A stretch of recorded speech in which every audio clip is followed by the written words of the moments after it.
In this container on the stove is gel candle wax. First time I've ever messed with it. I poured it into this plastic container and didn't realize it until later that I was actually melting this container. But I was stirring it, trying to get it all mixed, and look at the container, it's all melted.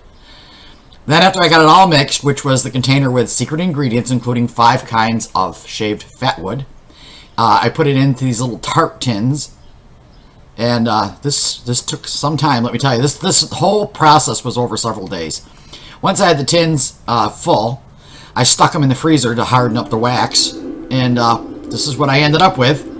But it wasn't how I wanted to leave them because they were kind of ugly. So you know me and my red wax. I gave them all a dip in the red wax. And they kind of looked pretty good, but still not good enough because they were very soft. So I had to dip them again to make sure they were the outside coating was hard enough to handle them.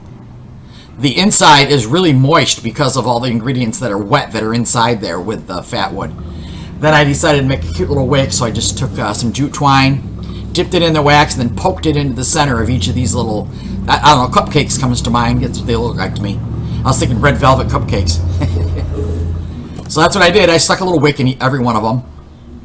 And like I said, I was concerned because as I'm holding these, they're soft. They're kind of soft.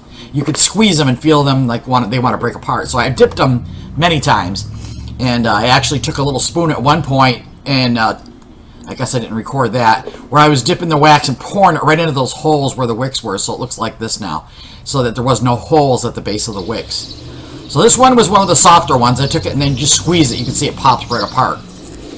And I had a heck of a time getting it lit because the sun was so bright I couldn't see if the thing was burning. I didn't want to burn my fingers. And since I had already broken it in two, I decided to light the 2 separate pieces. And I threw them in there. You'll see there's really no kindling. This is large chunks of wood. And there's a couple pieces of cardboard in there. But once it's lit, all I did was walk away. I actually have some weird stuff in the fire pit underneath there. There's watermelon rind is in there, and a couple of cardboard boxes from the Pop. But all I did was rearrange the wood once it got going, and they will burn.